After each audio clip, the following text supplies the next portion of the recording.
Hello students. तो जैसे आप अपन ने कल है ओम्स लॉ पढ़ा था, ठीक है।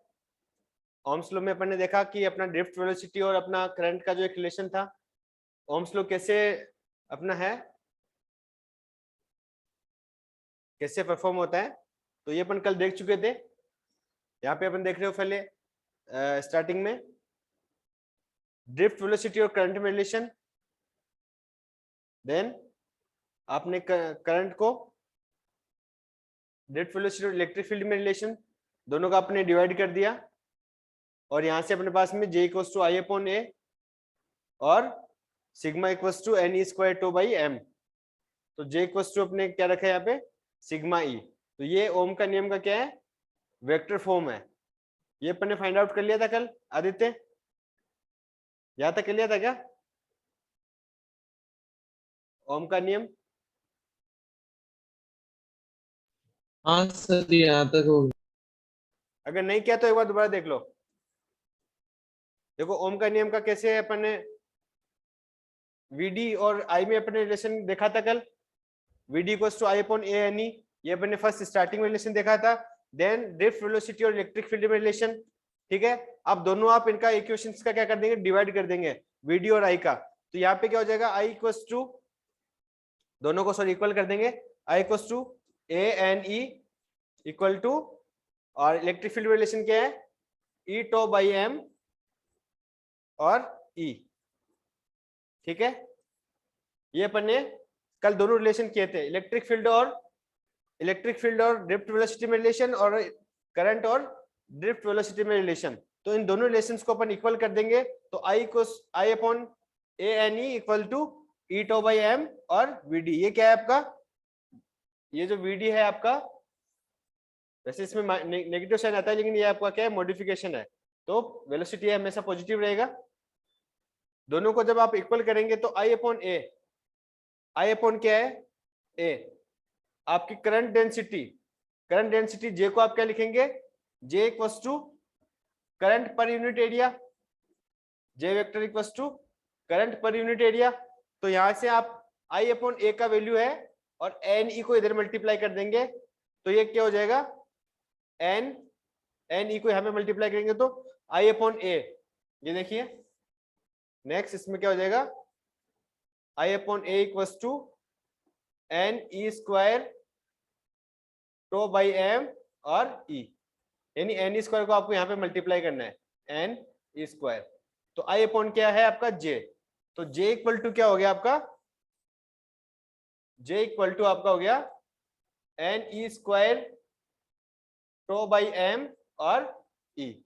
अब आपको ये जो आपके टर्म है N square tau by M, इसको आपने क्या लिया है, Kan Singh, N E square tau by M को आपने क्या लिया, सिग्मा। कंडक्टिविटी से आप इसको डिनोट करेंगे, कंडक्टिविटी सिग्मा ई, ठीक है। यहाँ पे आपके सिग्मा का वैल्यू क्या है, N E square by tau, N E square tau by M, ठीक है। तो ये आपका हो गया कंडक्टिविटी, और कंडक्टिविटी क्या होती है, वन अपॉन रजिस्टिविटी होती है। तो ये आपका क्या है, ओम के नियम का वेक्टर फॉर्म है। यानी आपको क्या करना है, बेसिकली ड्रिफ्ट वेलोसिटी और करंट में जो रिलेशन था, और ड्रिफ्ट वेलोसिटी और इलेक्ट्रिक फील्ड में जो दोनों रिलेशन था, दोनों को इक्वल करना है। और करंट डेंसिटी आपको, जैसे आपका करंट डेंसिटी क्या होती है, हमेशा सरफेस के नॉर्मल में थ्रू आउट होती है। जैसे आपका कोई कंडक्टर है, तो यहां से आप करंट डेंसिटी जैसे आपकी जे है, तो ये क्या होगी, हमेशा इस एरिया क्रॉस सेक्शन के क्या होगी, नॉर्मल डायरेक्शन में होगी, ठीक है। तो ये जे का वैल्यू क्या होगा, जे इक्वल टू अपन लेते हैं, अगर करंट फ्लो मेरी आई हो रही है यहाँ से, तो आई अपॉन, और क्रॉस सेक्शन एरिया अगर ए लिया है मैंने, तो आई अपॉन ए, ठीक है।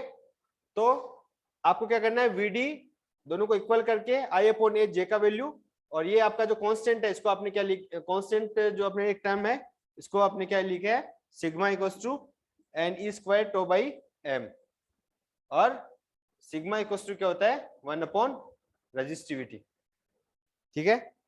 अब अपन देखेंगे रजिस्टिविटी की डिपेंडेंसी वगैरह।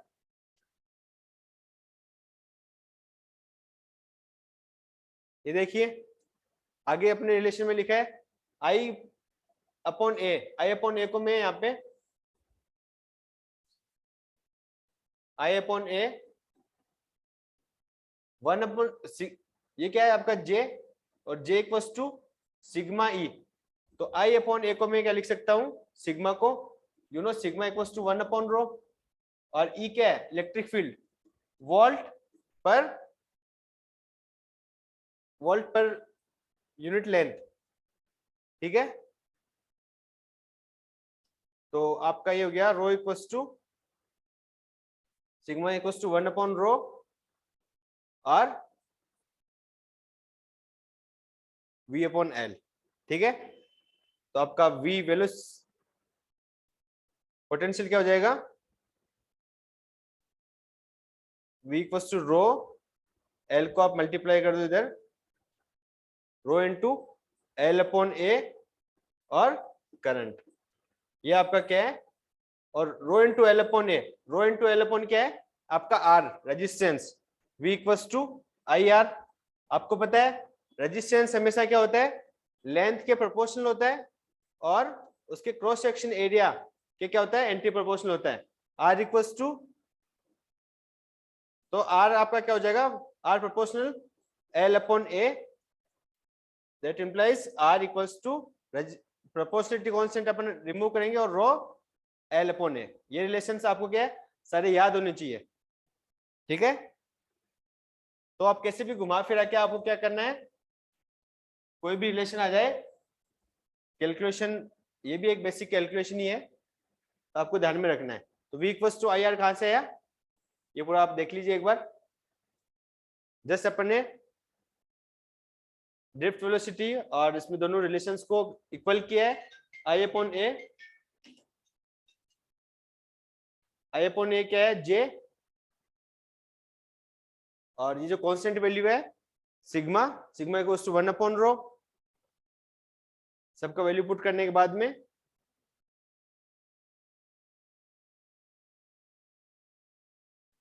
यहाँ पे इलेक्ट्रिक फील्ड को मैंने v अपॉन एल लिखा है, पोटेंशियल पर यूनिट लेंथ। पोटेंशियल पर यूनिट लेंथ क्या हो जाएगा आपका, और v से आपका क्या हो गया, रो इंटू एल अपॉन ए आई, और ये आपका वैल्यू क्या है, रेजिस्टेंस का वैल्यू है। ये देखिए, अब आता है आपका इलेक्ट्रिक रेजिस्टेंस। किसी चालक में प्रवाहित आवेश के मार्ग में उत्पन्न बाधा या रुकावट क्या है, आपका रेजिस्टेंस है। रेजिस्टेंस का आपका यूनिट क्या होता है, ओम, और आप इसको डिनोट किससे करेंगे, ये ओम का साइन होता है, ठीक है। और जो आपका रेजिस्टेंस है, रेजिस्टेंस का साइन जो होता है आपके, आप इस तरीके से डिनोट करेंगे इसको। और अगर आपका रेजिस्टेंस वेरी कर रहा है टाइम के साथ में, अगर आपका रेजिस्टेंस है वो वेरी कर रहा है, तब आप यहाँ पे एक क्या करते हैं, एरो का साइन लगाते हैं। इसका मतलब है आपका परिवर्ती प्रतिरोध के लिए, या आपका रेजिस्टेंस क्या कर रहा है, वेरी कर रहा है। जैसे कि आपका अगर एक रेजिस्टेंस है वो 2 ओम से 5 ओम के रेंज का है, तो ये रेंज जो है, रेंज डिनोट करने के लिए आप क्या करेंगे, ये वाला साइन लगाएंगे। और ये रेंज किस पे डिपेंड करेगी, जो आप वोल्टेज सोर्स आप अप्लाई कर रहे हो, वोल्टेज सोर्स अगर आपने कम ज्यादा किया तो आपका जो रेजिस्टेंस है, यानी जो करंट की वैल्यू चेंज होती है, तो आपका रेजिस्टेंस का वैल्यू भी क्या हो जाएगा, चेंज हो जाएगा। वी प्रोपोर्शनल आई, ठीक है। तो जैसे अगर आप वोल्टेज चेंज करेंगे, वोल्टेज कम या ज्यादा करेंगे, तो आपका करंट का वैल्यू भी क्या होगा, कम या ज्यादा होगा। और ये किस पर डिपेंड करेगा, डायरेक्टली आपके रेजिस्टेंस पे डिपेंड करेगा। इसको इक्वल करने के लिए आपका रेजिस्टेंस का वैल्यू, अगर आपका 2 ओम से कोई 5 ओम का रेजिस्टेंस है, जिसका वेरिएंस है वो 2 ओम से 5 ओम है, तो आप जैसे अगर आप वोल्टेज बढ़ाएंगे तो आपका क्या होगा, करंट भी इंक्रीज होगा। तो ये सब आपका उस टाइम पे क्या होगा, जो परिवर्ती आपका होता है ना, वेरिंग रेजिस्टेंस, इसके लिए आपका ये साइन यूज में आता है, ठीक है। छोटे छोटे क्वेश्चन है, आप इसको ध्यान में रखेंगे। अब आपका आता है कि रेजिस्टेंस आपके कितने हैं, दो resistance R 2 types, ohmic and non ohmic. Ohmic कौन से होते हैं, ओमिक रेजिस्टेंस होते हैं कि वे रेजिस्टेंस जो ओम के नियम का क्या करते हैं, ओम्स लॉ का क्या करते हैं, फॉलो करते हैं, वो ओमिक रेजिस्टेंस कहलाते हैं। इसके लिए आपका क्या है, V अपॉन I का मान क्या होता है, कांस्टेंट होना चाहिए। जैसे इसके एग्जांपल, अगर आपको ओमिक रेजिस्टेंस के एग्जांपल पूछ ले, तो सिल्वर, टिन और आपका क्या है, नाइक्रोम, यानी कि चांदी, तांबा और नाइक्रोम, ये आपके क्या है, इसके एग्जाम्पल है ओमिक रेजिस्टेंस के लिए। और अनोमिक, अनोमिक देखो नाम से भी आपको समझ में आ रहा होगा, अनोमिक का मतलब क्या है कि जो ओम के नियमों का पालन नहीं करता है वो आपके क्या कहलाते हैं, एनोमिक रेजिस्टेंस कहलाते हैं। ठीक है, तो एनोमिक रेजिस्टेंस का क्या है कि वे प्रतिरोध जो ओम के नियम का पालन नहीं करते हैं और इनके लिए V अपॉन I का जो मान है वो नियत नहीं रहता है। नियत क्या है, नियत नहीं रहता है। और V और I का जो ग्राफ है वो आपका क्या होती है, एक लीनियर लाइन नहीं होके, लीनियर लाइन नहीं होके, और यहां से देखिए आप एक रेजिस्टेंस का वैल्यू यहां से लीनियर है, इसके बाद में आपका चेंज हो रहा है। जबकि V इक्वल्स टू IR होता है तो वो ओरिजिन पॉइंट से एक डायरेक्ट स्ट्रेट लाइन होती है। ठीक है, ये आपका क्या होता है, एनोमिक रेजिस्टेंस के बीच में जो आपका है वो ग्राफ में चेंजेस है। ये देखिए आपकी जो बी से डायरेक्ट लाइन है वो आपकी क्या होती है, ओमिक रेजिस्टेंस की V प्रोपोर्शनल I होता है। तो जैसे जैसे आपके वोल्टेज बढ़ता है वैसे वैसे आपका क्या है, करंट का वैल्यू क्या है, बढ़ता जाता है। ठीक है, अब इसके बाद में आता है आपका, ये देखिए ये एक इंपॉर्टेंट क्वेश्चन है और ये आपको जरूर पूछा जाएगा एग्जाम में। एक क्वेश्चन पक्का यहाँ से पूछेगा आपको। ठीक है, छोटा क्वेश्चन आपके लेवल, इसमें CUT या नीट के लेवल में ऐसे क्वेश्चन जरूर पूछे जाते हैं। कार्बन प्रतिरोध एवं वर्ण code, carbon resistance and colour code. इससे आपको क्या करना है, जैसे कि आपको देखो अगर आपने कभी प्रैक्टिकल किया होगा लैब में तो एक रेजिस्टेंस होता है। रेजिस्टेंस क्या होता है, एक सिलेंड्रिकल शेप में एक छोटी सी एक डिवाइस होती है। ठीक है, और इसके दोनों साइड में एक वायर होते हैं और ये बेसिकली इसका जो ऊपर से जो उसकी कोडिंग होती है वो क्या होती है, चीनी मिट्टी जो होती है ना उसकी की भी होती है, और सिलेंड्रिकल शेप होता है इसका। तो इसमें 4 कलर की पट्टियां होती है।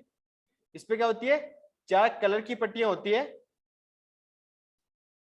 तो आपकी जो फर्स्ट पट्टी है, जो पहली वाली जो पट्टी है वो क्या आपका बताएगी, फर्स्ट नंबर।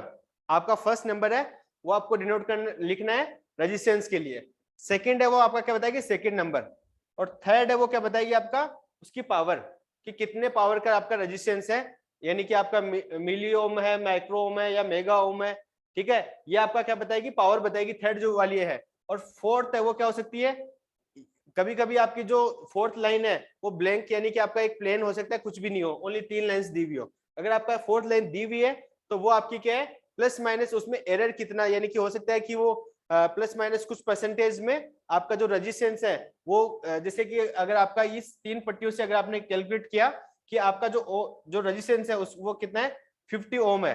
ठीक है, तो ये प्लस माइनस अगर आपका मैं 5% ले लेता हूं, ये वाली जो आपकी फोर्थ पट्टी है, यानी कि ये जो ओम है, यानी 50 का कितना हो गया, 50 ओम्स है, इसका 5% कितना हो गया,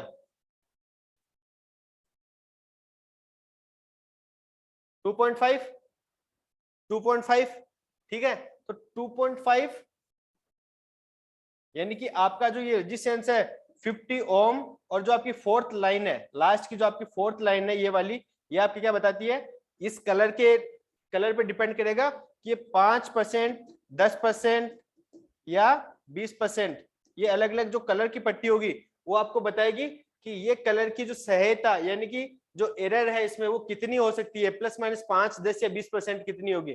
तो वो उस कलर पे डिपेंड करेगी, और वो कलर, ये परसेंटेज किसके होंगे, जितना आपका ये वैल्यू है, ये आपका जो तीनों पट्टियों का जो वैल्यू आ रहा है, जो ओम का, सॉरी, ये जो जितना रेजिस्टेंस का वैल्यू आ रहा है उसका वो 5%, 10% या 20% वो क्या हो सकता है, एरर हो सकता है। तो अगर मैंने ये मान के चलो कि अगर ये मैंने आपको क्या किया है, यहाँ पे 3 कलर की पट्टियां ले ली है जिसका रेजिस्टेंस 50 ओम है। ठीक है, और इसमें प्लस माइनस 5% है, प्लस माइनस 50 ओम है, तो इसका 5% कितना हो गया, 2.5 ओम।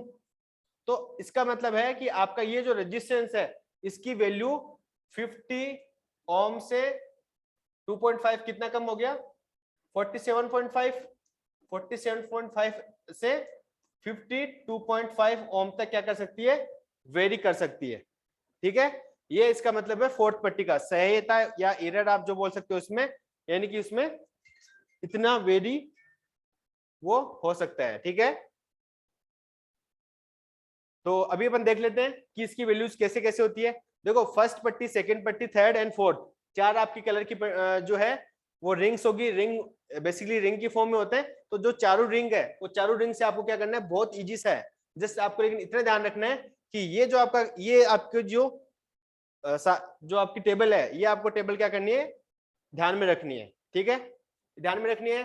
अब अगर मैंने यहाँ पे लिया था, देखो अपन पहले जो अपन एग्जांपल लिया 50 ओम, 50 ओम प्लस माइनस 5%, ठीक है।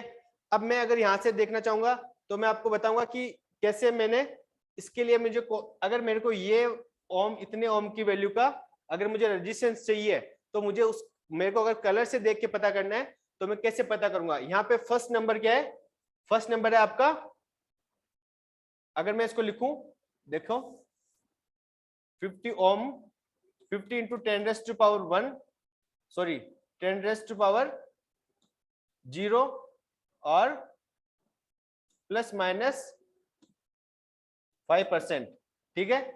ये है आपका ओम। तो ये बेसिकली 10 रेज़ टू पावर 0 आपका क्या हो जाएगा 1, यानी 50 ओम हो जाएगा, 50 ओम और प्लस माइनस 5%। तो इसका अगर मैं कलर कॉम्बिनेशन चेक करूंगा तो वो क्या होगा, फर्स्ट नंबर है मेरा 5, तो 5 में आप देखेंगे यहाँ पे 5 के लिए आपका क्या होना चाहिए, हरा, ग्रीन कलर होना चाहिए। तो यहाँ पे क्या होगा आपका कलर, आपको पहले क्या देखना है, ग्रीन। देन 0, 0 पे क्या आपका ब्लैक, सॉरी 0 पे आपका क्या है ब्लैक, तो green, black,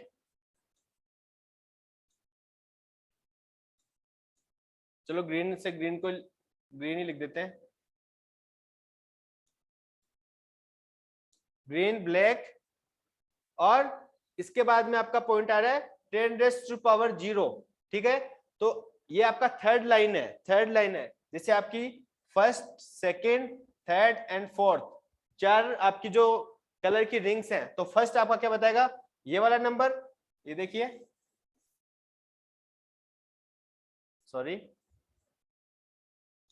50 into 10 raise to power 0 ohm और प्लस माइनस 5%। तो ये आपका हो गया, फर्स्ट लाइन बताएगी आपका फर्स्ट नंबर, सेकंड जो आपकी रिंग है वो बताएगी सेकंड नंबर, थर्ड है वो बताएगी आपका थर्ड, और ये आपकी फोर्थ, ठीक है। तो फर्स्ट आपका क्या हो गया, फर्स्ट 5 है वो आपका हो गया ग्रीन कलर। देन सेकंड आपका क्या हो गया 0, वो है आपका ब्लैक कलर, और ये वाला black colour. And then third, third आपकी पट्टी क्या है, 10 रेज़ टू पावर, यानी गुणज, मल्टीप्लीकेशन, कि कितने पावर का है, यानी कि उसका वो मिली है, माइक्रो है, या कौन कितने पावर है उसकी, गुणज क्या होगा, यानी 10 रेज़ टू पावर 0 है यहाँ पे। तो ये फिर से आपका क्या आ रहा है, ब्लैक आ रहा है। तो ये आपका क्या हो गया फिर से ब्लैक, और प्लस माइनस 5%। ये देखिए ये बहुत ही कम आपके जो क्या है, ओनली जो लास्ट में आपकी परसेंटेज है वो आपके ओनली 3 है। आपकी जो एरर हो सकती है वो ओनली 3 ही कलर होंगे, एक होगा आपका गोल्डन, दूसरा होगा आपका सिल्वर, और थर्ड आपका होगा नो कलर। अगर आपका कोई भी कलर नहीं आता लास्ट में, आपको इतना ध्यान रखना है, अगर आपके 3 ही कलर है तो आपका यहाँ पे 3 ही कलर होने का मतलब है फोर्थ आपका कितना है 20% एरर है उसमें।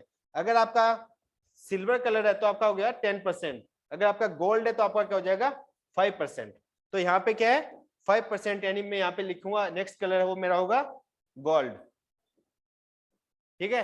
अगर मेरे को ये रेजिस्टेंस का वैल्यू दे दिया जाता है और मेरे को अगर कलर कॉम्बिनेशन पूछा जाए तो मैं कलर कॉम्बिनेशन में अगर मेरे को 2 या 3 कलर कॉम्बिनेशन डिफरेंट डिफरेंट दिए हुए तो मैं चूज करूंगा first green, black, black and gold. ये अगर कॉम्बिनेशन मुझे कहीं भी मिलेगा तो मैं ये आंसर को क्या क्या क्या करके आऊंगा, सही करके आऊंगा, ठीक है। अब चलो मैं आपको एक क्वेश्चन पूछता हूँ, आदित्य एंड कान सिंह दोनों मुझे इस रेजिस्टेंस के लिए आप क्या करेंगे, दोनों रेजिस्टेंस के लिए मुझे वैल्यू बताएंगे। 67 इंटू 10 रेज़ टू पावर 5 ओम और प्लस माइनस 10%। इसके लिए मुझे कलर कॉम्बिनेशन बताओ, इसके लिए मुझे कलर कॉम्बिनेशन बताओ। कान सिंह जल्दी करना, और टेबल आपके सामने है, टेबल का यूज कर लो, आपको कोई दिक्कत नहीं है। इस वाले नंबर के लिए रेजिस्टेंस के लिए आप मुझे blue, violet, green, silver. Blue, violet, green, Violet, silver. Green and silver, okay. आप बताओ कान सिंह। क्या आदित्य सही बोल रहा है? सही बोल रहे हैं। बिल्कुल सही बोल रहा है क्या? हाँ। चलो ठीक है। तो और वैसे आदित्य, अगर ये 10⁻6 है, सॉरी 5 है, आप इसको 6.7 मेगा ओम भी लिख सकते हो। अगर आपको ऐसा भी दिया हुआ जाए 6.7 मेगा ओम, ठीक है, और प्लस माइनस 10%, ये भी आपका एक फॉर्म बन सकता है। समझ में आया क्या? यानी कि अगर मैं यहाँ पे 6.7 लिखता हूं तो 6.7 इंटू 10⁻⁶ में 6 लिख सकता हूँ यहाँ पे, 6 ओम प्लस माइनस 10%। तो मैं 6.7 को क्या 10⁻⁶ के ऊपर क्या लिखते हैं? मिली कितना होता है? मिली 10⁻3, और मेगा कितना होता है? 10⁻6। तो मैं यहाँ पे क्या लिखूंगा? 6.7 मेगा ओम। अगर आपको ये भी ऐसे पूछ लिया जाए, इतना नहीं पूछेंगे, वो आपको सिंपल सा पावर में ही देंगे, लेकिन फिर भी आपको ध्यान में रखना है, अगर आपको मेगा ओम दे दिया जाए, इसका मतलब है आपका 67 इंटू 10⁻5। मेगा को अब यहाँ पे आप 6 मत कर देना, मेगा को अब यहाँ पे आप 6 मत कर देना, 6 नहीं होगा, क्योंकि आपने 6.7 को आपने 67 लिख दिया इंटू 10⁻5। मेगा कितना होता है वैसे? ये क्या है? 1 मेगा ओम, मेगा, ठीक है। लेकिन यहाँ पे 10⁻6 है, लेकिन यहाँ पे आपको क्या करना है? 5 करना है, क्योंकि 10 आपने यहाँ पे मल्टीप्लाई कर दिया है, ठीक है। ये छोटा सा ट्रिक ध्यान में रखना, कहीं गलती मत करना कि आप कलर कॉम्बिनेशन गलत करके आ जाओ। अगर आपको पूछा जाता है तो 6.7 को आप लिखेंगे 67, और 10⁻6 की जगह आप क्या कर देंगे? 5। ये कैलकुलेशन समझ में आ गई? आ गई क्या समझ में? हाँ। ओके, ठीक है।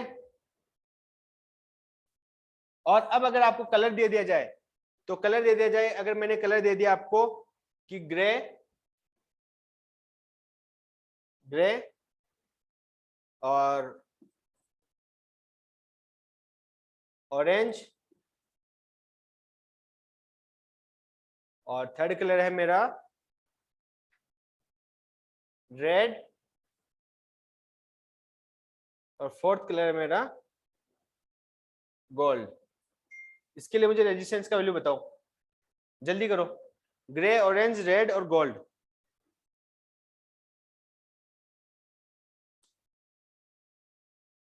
ग्रे, ऑरेंज, रेड और gold. 83 into 10 to the power 2 ohm क्या? plus minus 83 into 83 into 10 to the power 2 ohm 2 ohm plus plus minus minus 5%. 5%। देखो, ग्रे आपका 8 नंबर पे है, और आपका ऑरेंज है 3 नंबर पे, देन 10⁻, ये आपके जो दो डिजिट आती है वो तो आपकी क्या है? नंबर है। देन आपका गुणज पावर, वो आपका क्या है? थर्ड नंबर है। तो थर्ड नंबर आपका क्या है? रेड। तो रेड के लिए आपका क्या हो गया?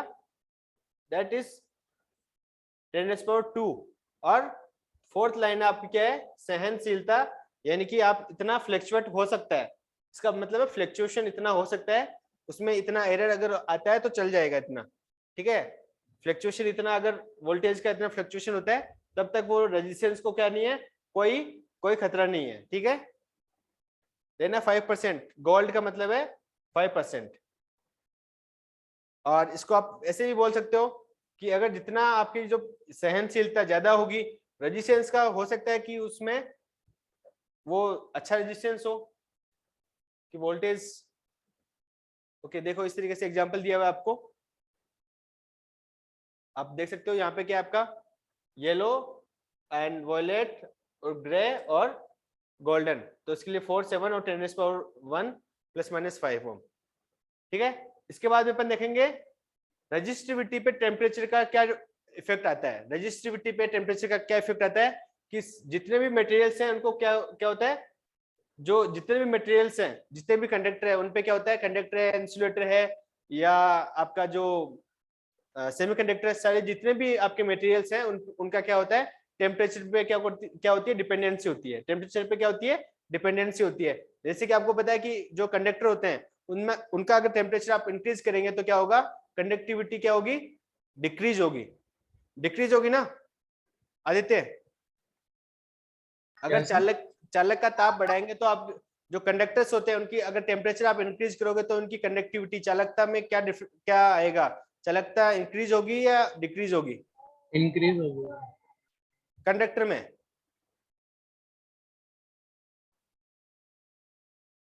क्या सर, कंडक्टर में अगर टेम्परेचर इंक्रीज कर रहा है? हाँ, सेमीकंडक्टर होते हैं ना उनमें इंक्रीज होती है और कंडक्टर्स में क्या होती है, डिक्रीज होती है। चलो अपन इसको आगे पढ़ते देखते हैं।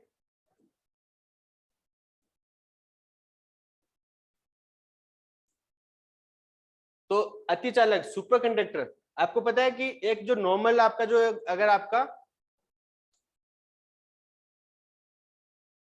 नॉर्मल एक अगर आपका नॉर्मल टेम्परेचर पे कोई एक मटेरियल है, वो क्या है, एक नॉर्मल एक कंडक्टर है।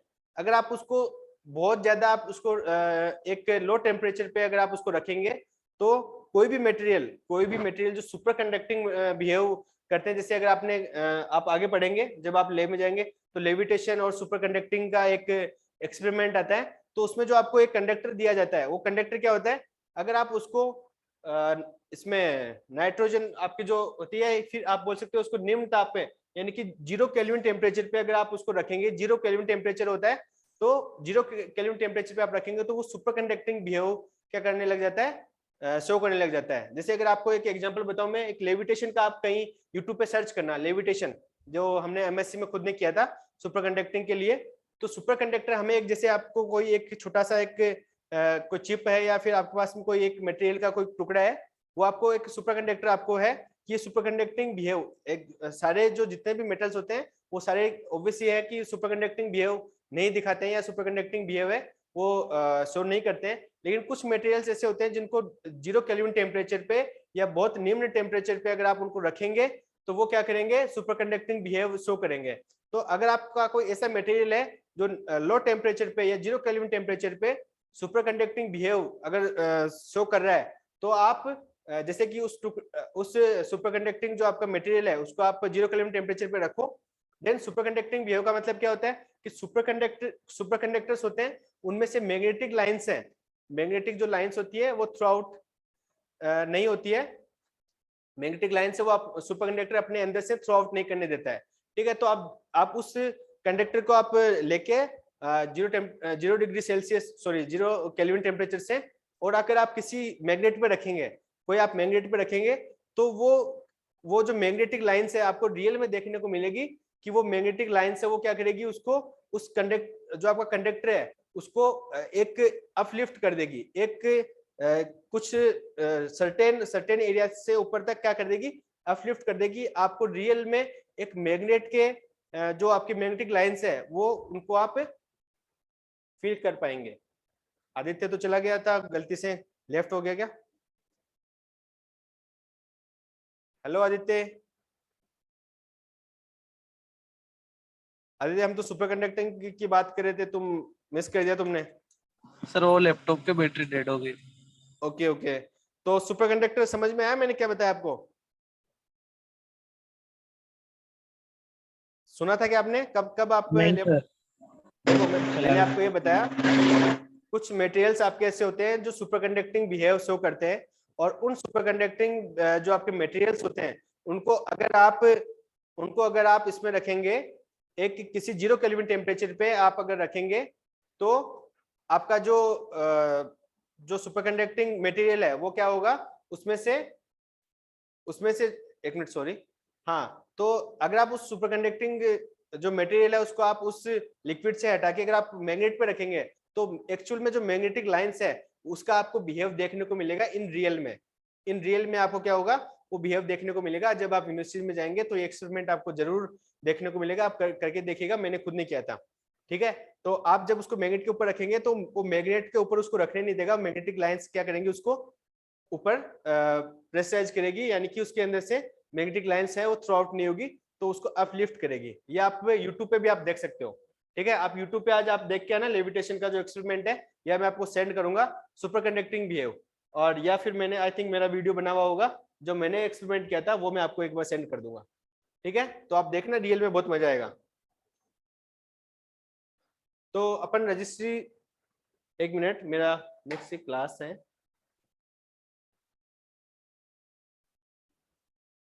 रिकॉर्डिंग भी स्टार्ट नहीं किया था। देखिए आपने देखा, एक बार दोबारा देख लेते हैं। आप जब कैपेसिटर आपने देखा, कैपेसिटर अगर आपका सीरीज में C1 और C2 है तो आप उसको क्या लिखेंगे, 1/C1 प्लस 1/C2। अगर आपका पैरेलल में तो आप क्या लिखेंगे, डायरेक्टली C1 और C2 लिखेंगे। और यहाँ पे है आपका रेजिस्टेंस, रेजिस्टेंस का क्या है, ये सीरीज में फॉर्म है ये, ठीक है। तो सीरीज में क्या आपके रेजिस्टेंस है यहाँ पे R1 और R2, ये देखिए R1 और R2। तो R1 और R2 को चलो दोबारा कर देता हूं मैं एक बार।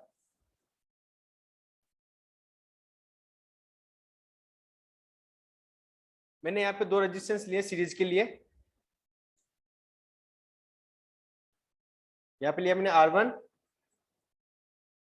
और ये लिया मैंने R2। प्लस माइनस ये मेरा वोल्टेज सोर्स है और ये हो गया, ठीक है। इसमें से करंट फ्लो हो रही है वो I हो रही है, वोल्टेज नियम से आपको पता है। और ये जो आपके रेजिस्टेंस है R1, इसके अक्रॉस जो आपका वोल्टेज ड्रॉप है वो V1 है, और इसके अक्रॉस जो आपका वोल्टेज ड्रॉप है वो है आपका V2, ठीक है। तो V1 टोटल V क्या हो जाएगा, टोटल V क्या है आपका, V equals to V1 plus V2। Ohm के नियम से V इक्वल्स टू क्या आपको आप जानते हो, V इक्वल्स टू IR, और V1 क्या हो जाएगा, V1 हो जाएगा आपका I इंटू R1, और V2 आपका हो जाएगा I इंटू R2, ठीक है। अगर मैं इस सर्किट डायग्राम के इक्विवेलेंट अगर एक और डायग्राम लेता हूं, अगर मैं इन दोनों का कॉम्बिनेशन है, इन दोनों कॉम्बिनेशंस को मैं अगर R इक्विवेलेंट से डिनोट करता हूं, R इक्विवेलेंट जो कि R इक्विवेलेंट जो R1 और R2 के दोनों के इक्वल होगा, प्लस माइनस V, और करंट आपका फ्लो हो रहा है I, ठीक है। तो यहाँ पे V इक्वल्स टू क्या हो जाएगा, I इंटू R इक्विवेलेंट। तो यहां से मेरे को क्या करना है, V1 V2 और V का वैल्यू यहाँ पे इक्वेशन इसमें 1 में क्या कर देना है, पुट कर देना है। तो V इक्वल्स टू हो गया I इंटू R इक्विवेलेंट और I into R1 plus I into R2। I है सब में कॉमन आ रहा है, तो R इक्विवेलेंट इन सीरीज में क्या हो जाएगा, R1 प्लस R2। ये आपका क्या है, R इक्विवेलेंट का वैल्यू आ गया है। आदित्य एंड फिरोज, बहुत शॉर्ट एंड स्वीट था, कहीं छोटी सी स्टेप आप अगर मिस कर देते हो तो गलती हो जाती है, तो ये चीज ध्यान में रखना है आपको भी। समझ में आएगा आदित्य? Yes sir. फिरोज, कान सिंह, अगर आपका रेजिस्टेंस है वो सीरीज में है तो आपको क्या करना है, सीरीज में डायरेक्टली ऐड कर देंगे आप, ठीक है। इस पे अपन बेस्ट क्वेश्चंस भी करेंगे। अभी देखो जैसे अगर मैं आपको क्वेश्चंस पूछता हूं,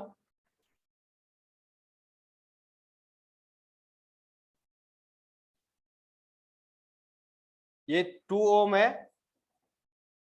और ये 3 ओम है, और एक को ले लेते हैं, सॉरी 3 ओम, 3 रेजिस्टेंस लेते हैं, 1 ओम,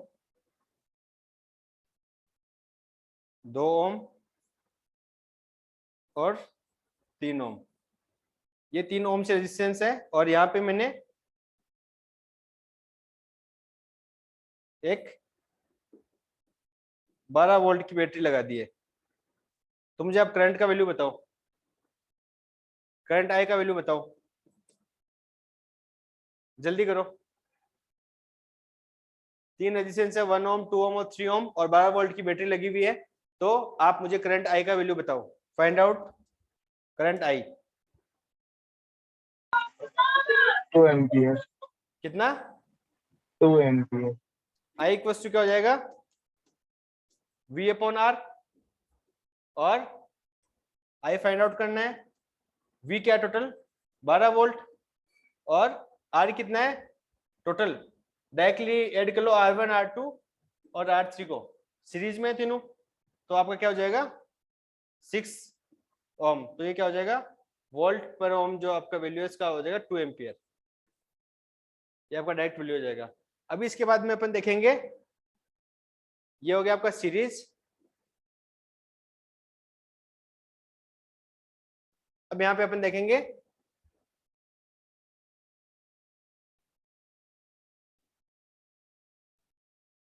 पैरेलल फॉर्म में।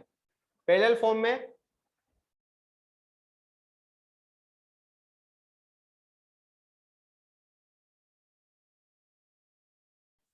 थोड़ा सा अच्छा बना देते हैं।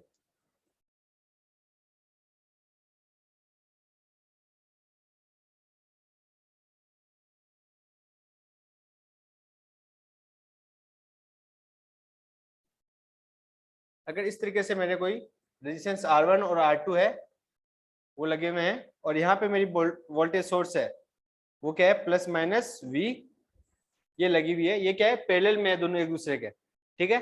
यहाँ पे पॉइंट A है और यहाँ पे पॉइंट B है, ठीक है। तो यहाँ से मेरी करंट की वैल्यू है वो क्या हो रही है I, करंट की वैल्यू क्या है I। अब मुझे यहाँ से रेजिस्टेंस का R इक्विवेलेंट अगर कैलकुलेट करना है वो क्या होगा, देखो नोड पॉइंट A है, यहाँ से आपको पता है कि नोड पॉइंट आपकी जो किरचॉफ का नियम है, देखो अपन ये रेजिस्टेंस का एडिशन देख रहे हैं तो उसमें अपन ऑलरेडी किरचॉफ के नियम भी पढ़ चुके होंगे, लेकिन फिर भी अपन एक बार दोबारा इसको क्या कर लेंगे डिस्कस कर लेंगे।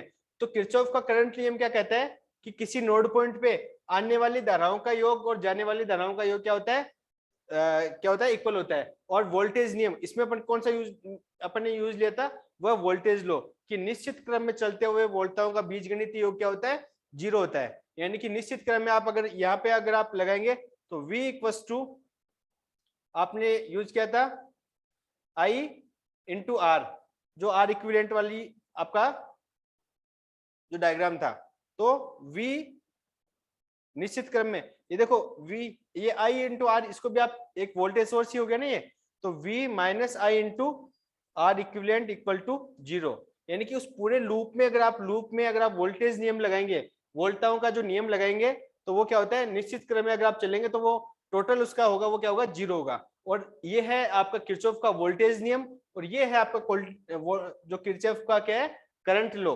तो वो करंट लो क्या कहता है कि किसी नोड पॉइंट पे जो कमिंग इलेक्ट्रिक करंट्स है और आउटगोइंग इलेक्ट्रिक करंट्स है वो दोनों क्या होंगे इक्वल होंगे, ठीक है। तो I equals to I1 plus I2, ये आपको क्या करना है किरचॉफ का नियम इसमें यूज में लेना है, ठीक है।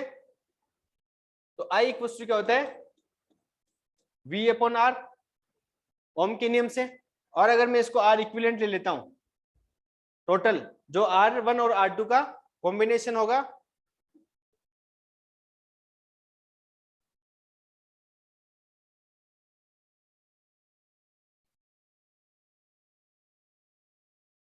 R1 और R2 का कॉम्बिनेशन होगा। इसका डायग्राम अगर मैं ऐसे बनाऊंगा R इक्विवेलेंट I और प्लस माइनस, ठीक है।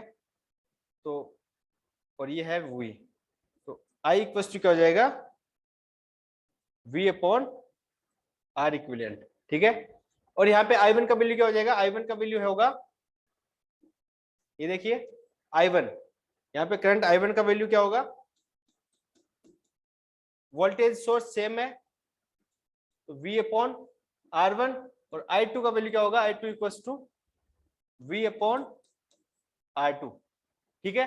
तो I1 I2 और I का वैल्यू आप पुट कर दो, यानी कि आपको जस्ट एक सर्किट डायग्राम बनाना है या जो भी कोई आपको क्वेश्चन आता है उसमें आपको दोनों में एक में वोल्टेज का नियम लगाना है, सीरीज का अगर आपको कोई भी कॉम्बिनेशन आता है तो सीरीज में आप वोल्टेज का नियम लगाएंगे, और अगर आपको पैरेलल के लिए कोई भी कॉम्बिनेशन आता है तो उसमें आप क्या लगाएंगे वोल्टेज के सॉरी जो पैरेलल में आता है उस पर आप क्या लगाएंगे करंट का नियम लगाएंगे, ठीक है। किरचॉफ का करंट लो, तो V I1 और I2 ये वाली जो आपकी इक्वेशन 1 ले लेता हूं मैं इसको, तो I1 और I2 का क्या होगा R equivalent equals to V upon R1 plus V upon R2, तो 1 upon R equivalent equals to 1 upon R1 plus 1 upon R2, ये आपका क्या हो जाएगा रेजिस्टेंस इन पैरेलल, ठीक है। तो पैरेलल में अगर आपका रेजिस्टेंस है तो आप इसको क्या लिखेंगे 1 upon R1 plus 1 upon R2।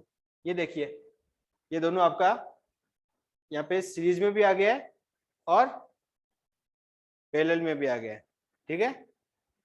इस तरीके से। अब बताओ आदित्य, फिरोज, कान सिंह, कोई दिक्कत है? नो नहीं है? Very good. यहाँ से आप देख लो एक बार, ये देखो R1 R2 R3 है, V1 V2 V3, विभव पतन का मतलब वोल्टेज ड्रॉप। इस वाले प्रॉपर रेजिस्टेंस के अक्रॉस कितना वोल्टेज ड्रॉप होगा, यानी कि इस रेजिस्टेंस से करंट थ्रू आउट होने के लिए कितना वोल्टेज है वो ड्रॉप होगा, यानी कितना वोल्टेज कम होगा। यहाँ आप इंडिविजुअल भी आप यहाँ से क्या कर सकते हो, कैलकुलेट कर सकते हो, जैसे मैंने आपको क्वेश्चन पूछा था। ठीक है, ये आपका सीरीज एंड पैरेलल का हो गया। अब आती है बात पावर की।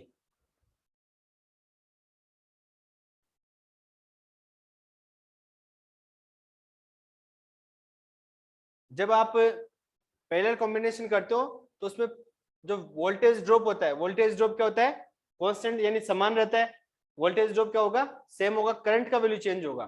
ठीक है, और जब आपका सीरीज में रहता है तब आपका क्या होता है, वोल्टेज का वैल्यू डिफरेंट डिफरेंट होता है, करंट का वैल्यू सेम होता है।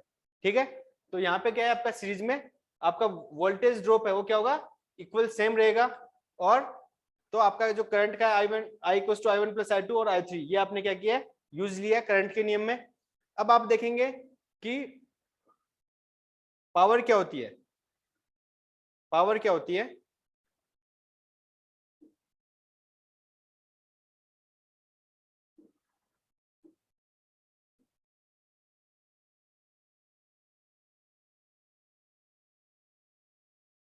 पावर क्या होती है, वर्क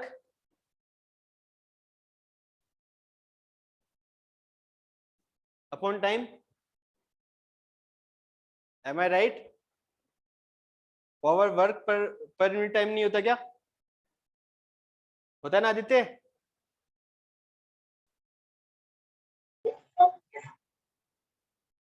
और पोटेंशियल, पोटेंशियल क्या होता है कि जब किसी चार्ज को ऊपर इन्फिनिट से किसी पॉइंट से एक पॉइंट से दूसरे पॉइंट पे लेके आते हैं तो उस पर यूनिट चार्ज जो आपका वर्क डन होता है वो क्या होता है, work done per unit charge आपका क्या होता है, पोटेंशियल होता है। ठीक है, तो इलेक्ट्रिक पोटेंशियल क्या की डेफिनेशन से अपन जानते हैं, इक्वेशन 2 ये आपकी ये हो गई, और इक्वेशन ये हो गई आपकी 1। ये क्या है, पावर और इलेक्ट्रिक पोटेंशियल, ये आपका हो गया इलेक्ट्रिक पोटेंशियल। तो यहां से आप वर्क डन का वैल्यू है वो देख लेंगे, वर्क डन क्या हो जाएगा, पोटेंशियल और चार्ज Q। ठीक है, ये हो गया।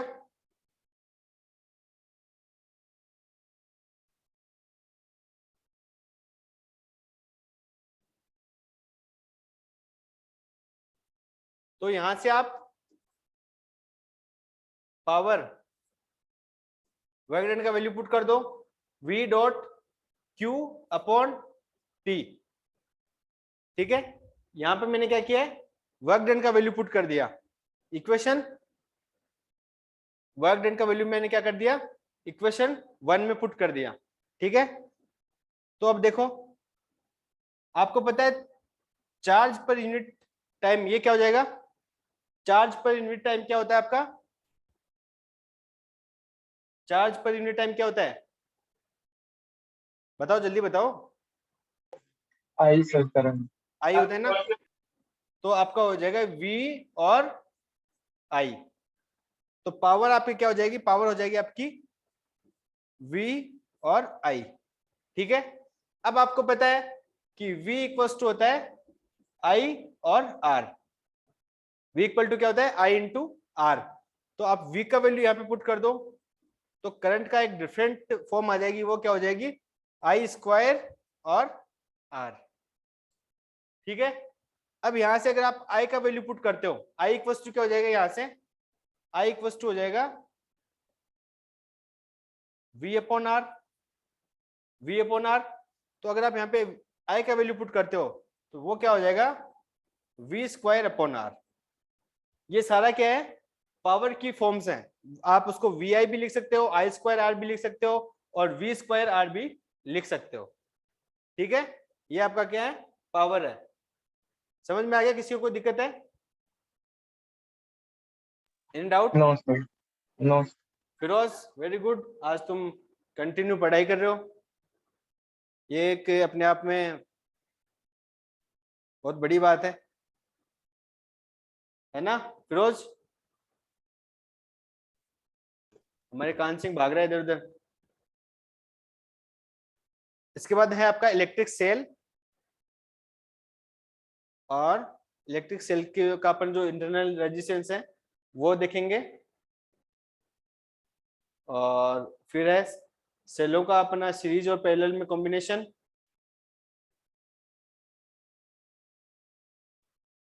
इसके बाद में अपन पढ़ेंगे, एक बार देख लेते हैं, इलेक्ट्रिक एनर्जी। एनर्जी क्या है? वही पावर पर यूनिट टाइम। एनर्जी क्या होती है? Work done.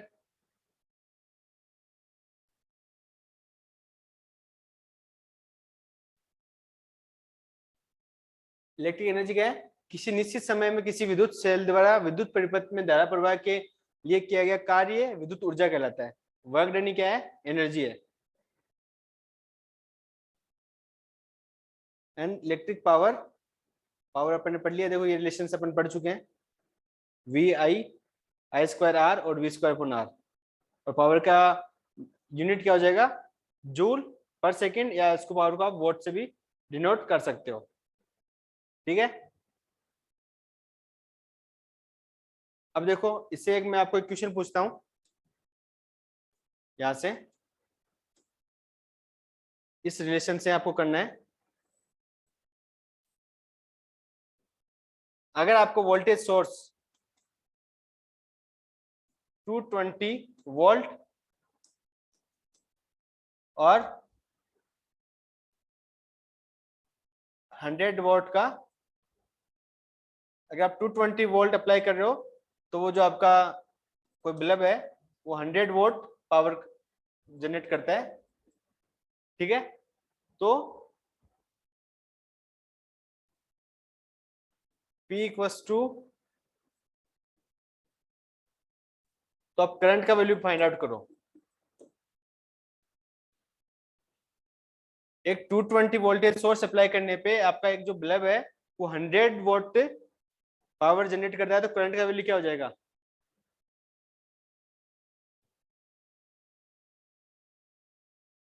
बताओ।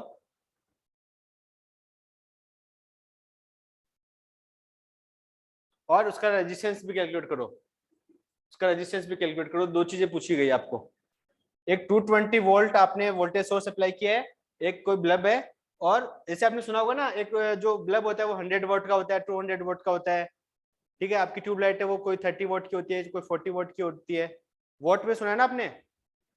अरे ये वैल्यू नाम सुना है ना, 100 वाट जनरली सुना होगा हाँ, ना।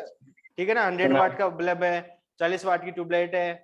ठीक है, तो ये अगर आपका कोई 100 वाट का बल्ब है, यानी कि आपने 220, जब आपने वोल्टेज सोर्स है वो 220 वोल्ट अगर आपने अप्लाई किया है, तो आपका जो पावर कंजम्पशन है तब आपका क्या है? 100 वोल्ट का है। जरूरी नहीं है आपका, जैसे 100 वोल्ट का जो बल्ब होता है तो वो जरूरी नहीं कि हमेशा 100 वोल्ट का ही पावर कंजम्पशन हो।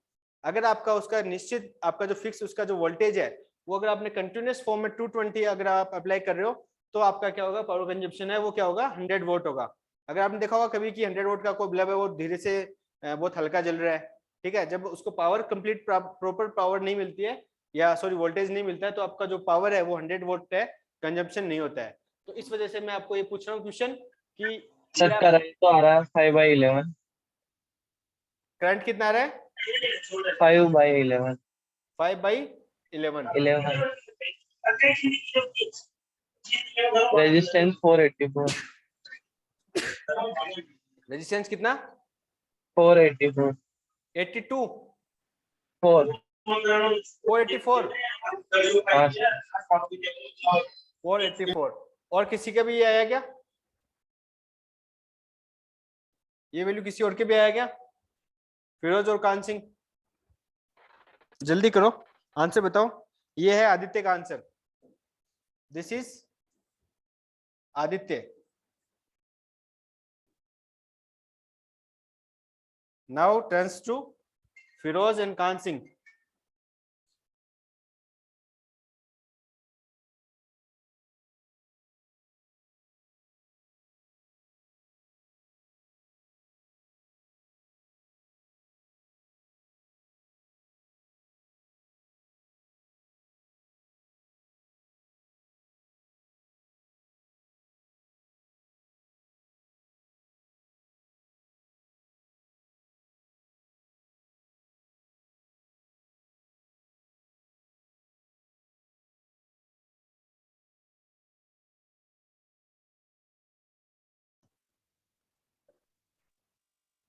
फिरोज आंसर करो, चैट बॉक्स में भी आप बता सकते हो। वोल्टेज सोर्स है 220 वोल्ट, पावर है आपका 100 वॉट। आप मुझे करंट और रेजिस्टेंस का वैल्यू बताओ। आदित्य का आंसर सही है गलत है मुझे नहीं पता, अपन लास्ट में कैलकुलेट करेंगे तो पता चलेगा। फिरोज और कान सिंह जल्दी रिप्लाई करो। ये सारे रिलेशंस मैं आपको पढ़ा चुका हूं, कैसे कैलकुलेशन कैसे करनी है। सिलेक्शन हमेशा खुद के दिमाग खुद की मेहनत से होते हैं, हम लोग सिर्फ गाइड करते हैं। ये पढ़ना है, ये गाइडेंस सबको इक्वल रहेगी, आदित्य को भी और फिरोज को भी। 0.45 आप फ्रैक्शन में भी बता सकते हो अगर फ्रैक्शन में कोई वैल्यू आए तो,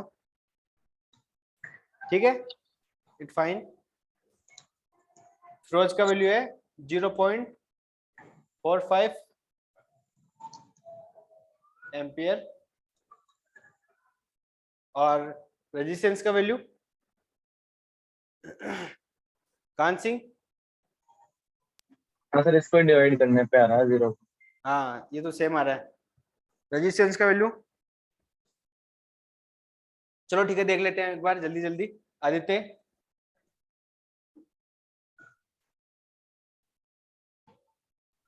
आपको पता है P equals to V I power है और I आपको पूछा गया है तो पावर पर वोल्ट, पावर है आपका 100 वोल्ट और वोल्टेज आपका 220, तो आपका ये कैंसिल आउट हो जाएगा और ये बचाएगा 5/11 एम्पियर। ठीक है, I इक्वल्स टू होता है V अपॉन R, तो R इक्वल्स टू क्या हो जाएगा V अपॉन I। V का वैल्यू है आपका 220 और I का वैल्यू है 5/11।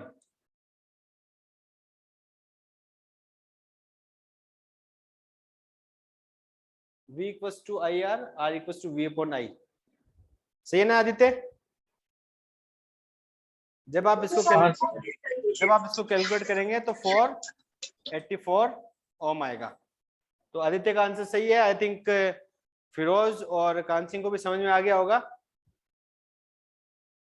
ठीक है, कल टेस्ट होगा इस चैप्टर का।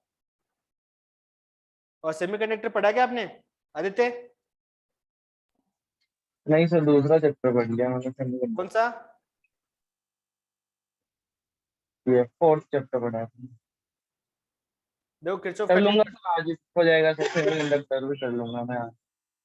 कोई नहीं अपन, लेकिन आपको थोड़ा अपने को जल्दी जल्दी चलना पड़ेगा अब। सर मैंने कर ली वैसे तो सर, पूरी वापस कर ली थी अभी 4-5 दिन हो गए। जो कंटेंट आपके पास में 100% है, मैं आपको लाइव क्लास इसलिए प्रोवाइड करवा रहा हूँ कि एटलीस्ट आपकी कंटिन्यूटी बनी रहे। फिरोज आपके पास कंटेंट कंप्लीट है ना फिरोज? हाँ सर, ये कंटिन्यू। हाँ कंप्लीट आपके पास physics chemistry maths and biology चारों सब्जेक्ट से। अगर आप 11th 12th भी अगर आप कोई और एग्जाम देना चाहते हो, जैसे एनडीए या और कोई भी एग्जाम होते हैं जिसमें 11th और 12th दोनों आती हैं, तो आपका 11th का भी पोर्शन कंप्लीट है। लेकिन लाइव क्लासेस इसलिए दी जाती है कि आपका फ्लो और कंटिन्यूटी बनी रहे।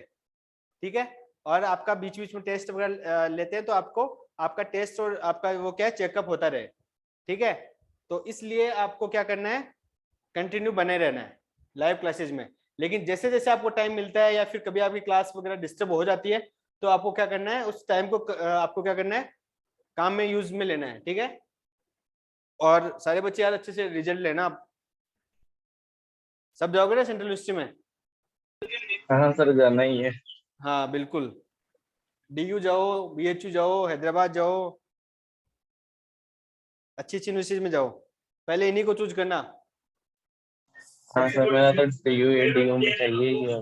बिल्कुल बिल्कुल, DU बहुत अच्छा है, DU, BHU, HCU, इलाहाबाद, और बाकी तो फिर सारे अच्छे हैं, लेकिन ये सारी प्रेफरेंस इनमें से कोई एक आपकी चॉइस होनी चाहिए कि इसमें मुझे जाना है। 4-5 जो यूनिवर्सिटीज हैं, JNU जैसे आपको BSc नहीं करवाता है, नहीं तो JNU भी एक बहुत अच्छा यूनिवर्सिटी है जो आपको MSc करवाता है। तो अगर आप कोई बच्चा DU में जैसे पढ़ रहा है, कोई बच्चा DU में पढ़ रहा है, तो DU से जैसे उसने BSc किया और JNU में चला गया MSc करने के लिए, कर सकता है, ऐसा स्विच कर सकते हो आप, एग्जाम देना पड़ेगा ऐसा नहीं। अगर कोई IIT जाना चाहता है तो IIT दिल्ली जा सकता है, IIT कानपुर जा सकता है, IIT खड़गपुर जा सकता है। तो आप लोग जब BSc कर रहे होंगे उस टाइम पे मैं आपको IIT JEM पढ़ा रहा होगा, तो आप IIT JEM की भी प्रिपरेशन करेंगे, ठीक है ना। IIT JEM के लिए आपको कंप्लीट 9 सब्जेक्ट रहते हैं आपके, 9 पर्टिकुलर एक सब्जेक्ट।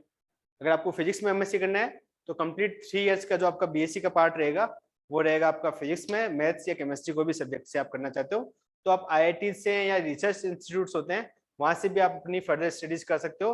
उसके लिए मैं आपको गाइड करूंगा अच्छे से। आप फर्स्ट अपना स्टेप है CUET, इसके थ्रू आप कहीं अच्छी जगह प्लेस करो, ठीक है ना।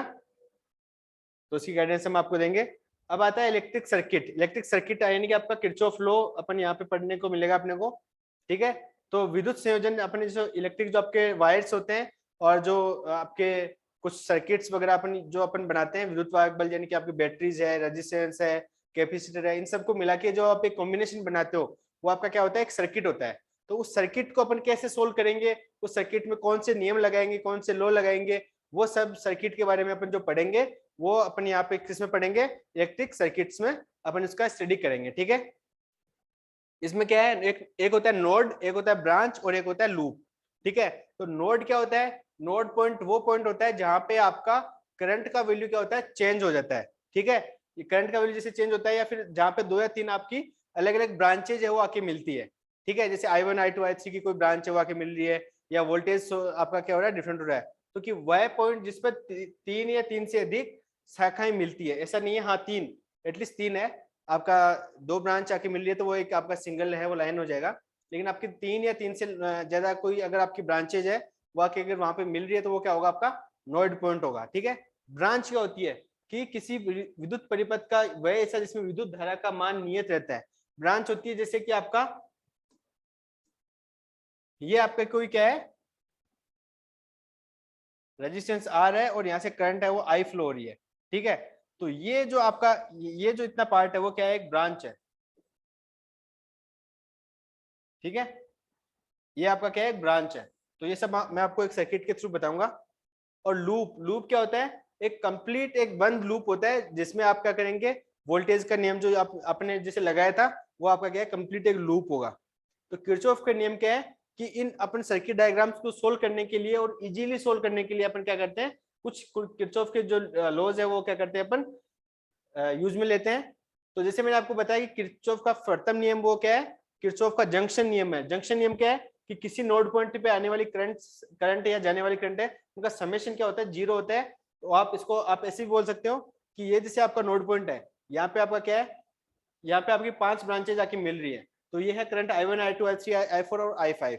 तो I1 I2 sorry I1 I3 और I5 ये करंट आपकी क्या है, कमिंग है, और आउटगोइंग है I2 और I1 सॉरी I2 और I4, I2 और I4, I2 और I4 क्या है, आउटगोइंग करंट्स है।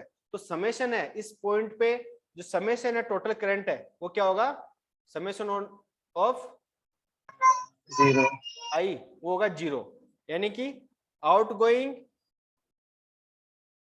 Coming equal to current of outgoing, ये क्या हो जाएगा, इक्वल होगा। तो यहाँ पे कमिंग है आपके I1 I2, आप कमिंग और आउटगोइंग किसे किससे पता करेंगे, इसका एरो, ये देखिए ये कमिंग है, ये भी आपकी कमिंग है और ये भी आपकी क्या है, कमिंग है। इस नोड पॉइंट पे जो आपका एरो है इसकी पास में जो होगा वो क्या, इसका मतलब क्या है, कमिंग है। और यहाँ से जो आउटवर्ड्स है वो क्या आपका आउटगोइंग है। तो आउटगोइंग, तो आपको किसी भी पॉइंट पे अगर आपको सर्किट सोल्व करना है तो आप डायरेक्टली आउटगोइंग और इन जो है उसको I1 + I3 और I5 इसके इक्वल आप रख के और इजीली अपना क्या कर सकते हो, कैलकुलेशन कर सकते हो। और करंट का यही जो आपका नियम है कि आपको डायरेक्टली आप इसको स्केलर की तरह ऐड कर सकते हो, और ये क्या क्या नहीं करता है, वेक्टर लॉज का फॉलो नहीं करता है। इसलिए करंट आपका क्या है, हमेशा एक स्केलर क्वांटिटी है। ठीक है, समझ में आ गया। किरचॉफ का सेकंड नियम क्या है कि निश्चित क्रम में चलते हुए वोल्टाओं का बीजगणितीय योग क्या होता है, शून्य होता है। ठीक है, अब मैं अगर कोई सर्किट डायग्राम हो तो मैं उसमें आपको अच्छे से समझा दूंगा। ये देखिए,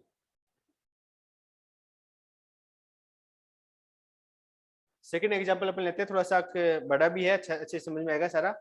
कि यहाँ पे क्या परिपथ में विद्युत धाराओं का मान किरचॉफ के नियम की सहायता से अपने को क्या करना है, कैलकुलेट करना है। ये आपको क्या है, एक पूरा एक सर्किट बना हुआ है। अब मैं आपको इसमें अलग अलग पॉइंट समझाता हूँ कि ये जैसे आपका पॉइंट है, ये वाला पॉइंट है, यहाँ पे क्या हो रहा है, एक करंट है I यहाँ से आ रही है और I1 इधर जा रही है और I2 इधर जा रही है। तो ये पॉइंट आपका जो है जहाँ पे 3 लाइंस मिल रही है, ये पॉइंट्स है। ठीक है, यहाँ पे नोड पॉइंट सिर्फ 2 ही है। ठीक है, ये दोनों क्या है, आपके नोड पॉइंट है। इसको आप बोलते हैं नोड पॉइंट, या हिंदी में क्या बोला था इसको, नोड पॉइंट को नहीं पता, देखना पड़ेगा। नोड पॉइंट को हिंदी में बोलते हैं संधि। ठीक है, शाखा और पास।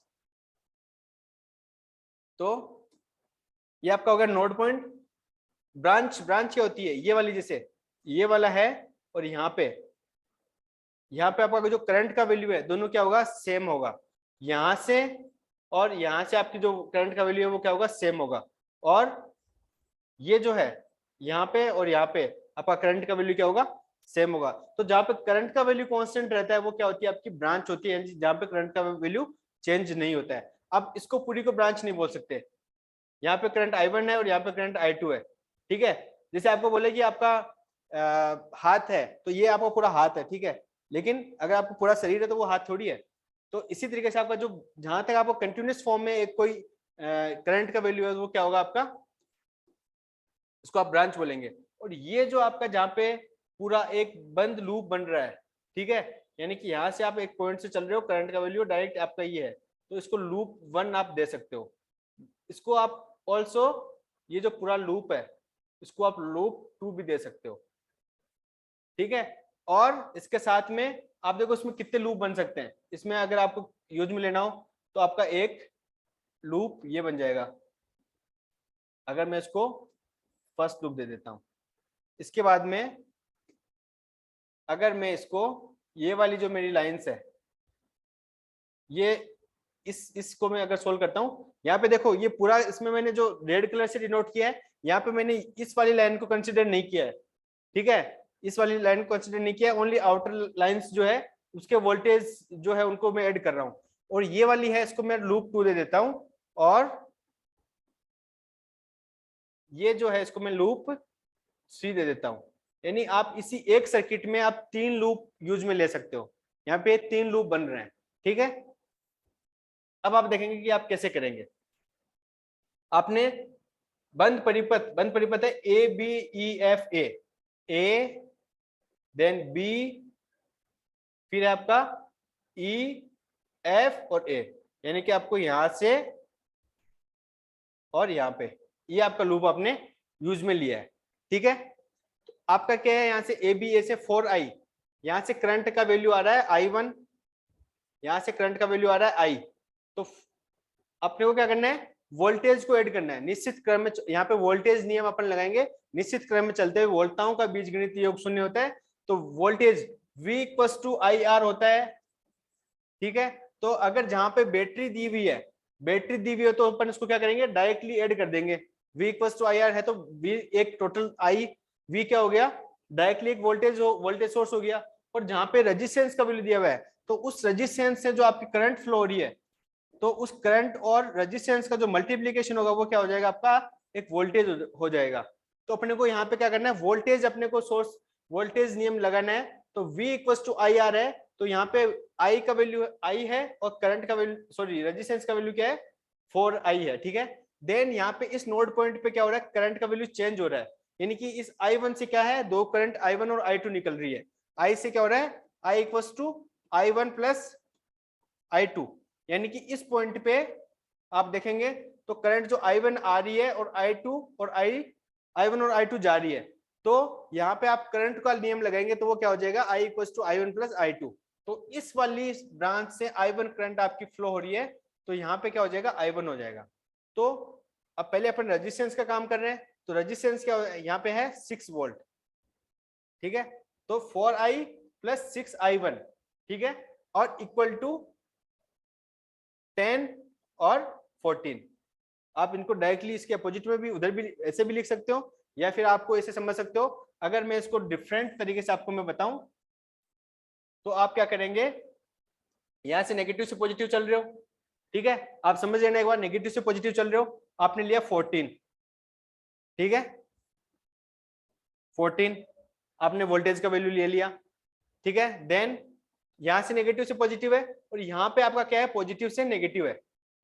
रेजिस्टेंस यहाँ पे क्या हो रहा है, हमेशा पॉजिटिव से एंटर कर रहा है, ये पॉजिटिव है तो पॉजिटिव से एंटर कर रहा है, और रेजिस्टेंस क्या करता है, पोलैरिटी को चेंज कर देता है, पॉजिटिव से यहाँ से पॉजिटिव से एंटर करेगा और यहाँ पे नेगेटिव कर देगा, ठीक है। तो यहाँ पे क्या होगा, नेगेटिव, तो मैं इसको क्या लिखूंगा, माइनस का साइन लगा दूंगा। देखो मैंने करंट का वैल्यू लिया था, पहले नेगेटिव से पॉजिटिव लेके चल रहा हूँ मैं, ठीक है, यानी मैंने नेगेटिव से पॉजिटिव को, मैंने करंट को इसको V पॉजिटिव लिया है।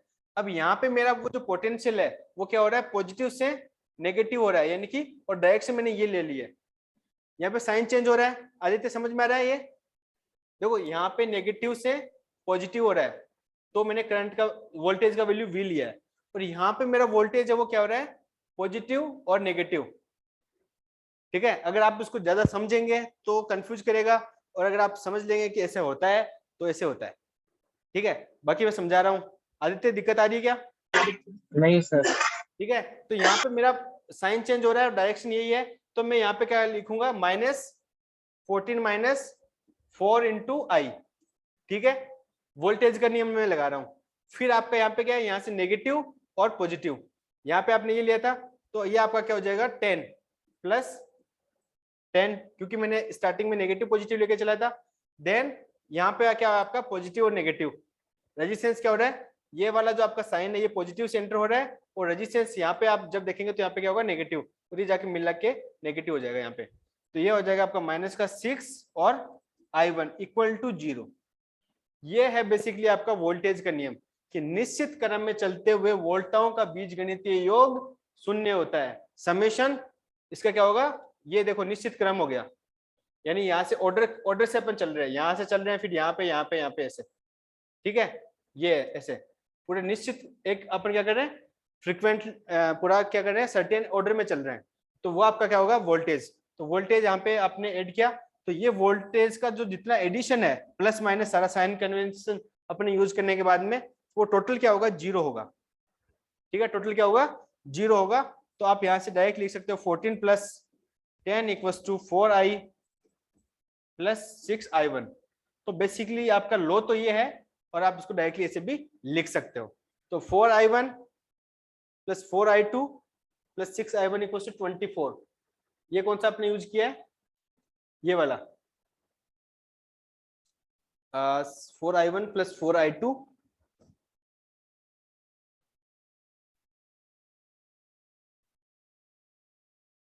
Plus 6I1।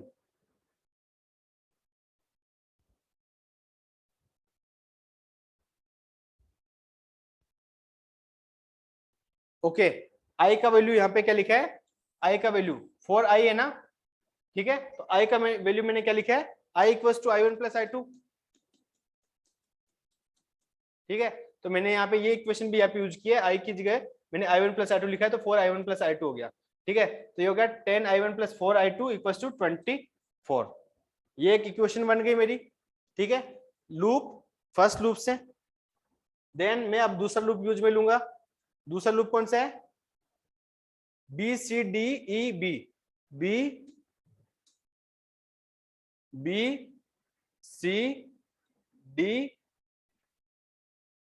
और B, यानी कि मैं ये वाला लूप यूज में ले रहा हूँ, ठीक है। तो यहाँ से मुझे क्या मिल जाएगा, अगर मैं ये वाली सर्टेन ऑर्डर में चल रहा हूँ तो ये यहाँ से देखो 2i2 माइनस 6i1, माइनस का 6i1, ये देखो प्लस, सॉरी ये होगा आपको माइनस प्लस, ये होगा प्लस माइनस, ठीक है। यहाँ पे अगर मैं माइनस प्लस लेता हूँ, देखो आपका ये जो ये टर्म है बैटरी का, ये यहाँ पे क्या हो रहा है, माइनस हो रहा है।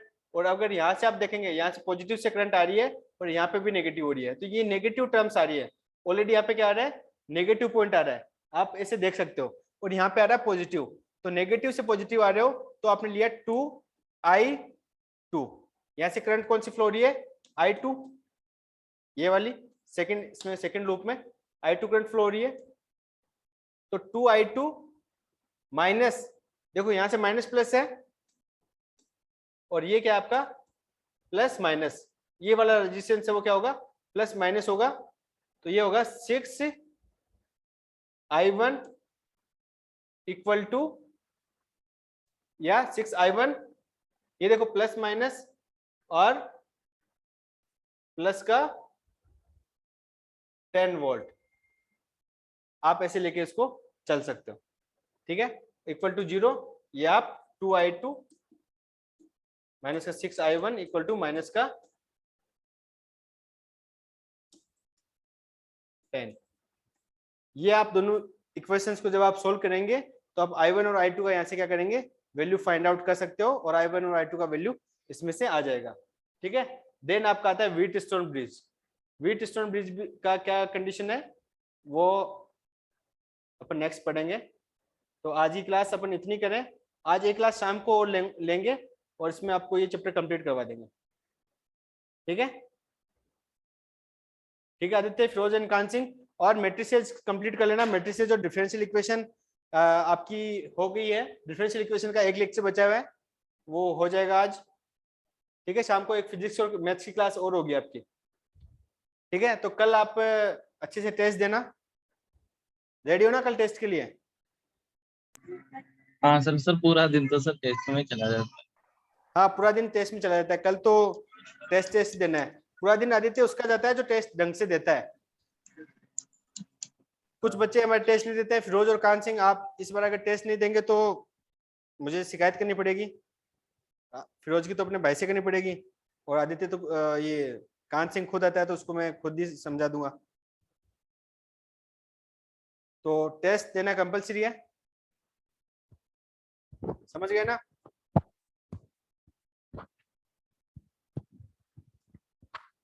सर कितने कितने घंटे होंगे वापस? 3-3 घंटे के होंगे?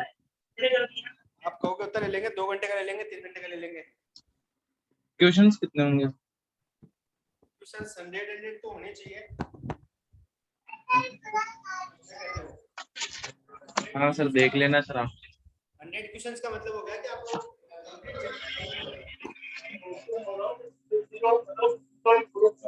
अगर आप सारे लेक्चर्स पे 100 क्वेश्चंस प्रैक्टिस करेंगे तो आपके एक बुक से आपके 1500 प्लस क्वेश्चंस हो जाएंगे, और क्वेश्चंस आएंगे आपके 50, उसमें से करने आपको 40। तो इतनी तैयारी करने के बाद में तो DU, JNU, BHU कोई भी है सब पानी भर देगी।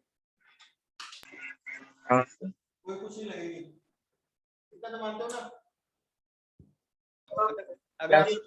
अगर आपने 1500 क्वेश्चन किए और उसमें से आपको 50 क्वेश्चन आएंगे और उसमें से भी आपको 40 क्वेश्चन करने हैं, तो आई थिंक मेरे हिसाब से तो आप टॉप रैंक में आओगे। हाँ सर, ऐसा है ना? हाँ बिल्कुल। तो आप अच्छे से प्रिपेयर करो। फिरोज एंड कान सिंह, टेस्ट के लिए रेडी रहना। जो भी कंटेंट आपको लग रहा है कि कम पड़ा है तो प्लेटफॉर्म पे सारे कंटेंट वगैरह पढ़े, आप वहां से स्टडी कंप्लीट करें अपनी, ठीक है। तो आपका मैथमेटिक्स में होगा डिफरेंशियल इक्वेशन, और मैट्रिसेस का टेस्ट होगा। मैट्रिसेस का एक फिर से टेस्ट ले लेंगे 50 क्वेश्चन का छोटा सा, या मैट्रिसेस की इस बार क्वेश्चंस कम कर देंगे थोड़े, लेकिन डिफरेंशियल इक्वेशन का होगा। और केमिस्ट्री में आपका होगा एल्डिहाइड, कीटोन और जो कार्बोक्सिलिक एसिड वाला चैप्टर है, और इसमें फिजिक्स में होगा आपका 3rd चैप्टर, ठीक है। और जैसे आपके ये 3-3 चैप्टर हो जाएंगे तो तीनों का एक कंबाइंड टेस्ट लेंगे 200-200 क्वेश्चंस का। ये नेक्स्ट सेशन, नेक्स्ट जो आपका क्लास होगा उसकी मिड में लेंगे। तो आपको ये ध्यान में रखना है कि क्लासेस चलती है उसके बीच में भी आपको रेगुलर स्टडीज रखनी है। जैसे जैसे आपकी क्लासेस चलती है आपको क्या करना है, रेगुलर पढ़ते रहना है, ठीक है ना। यस नहीं तो कवर नहीं होगा, एक महीने में मतलब अपने को धुआंधार पारी खेलनी है धोनी की जैसे,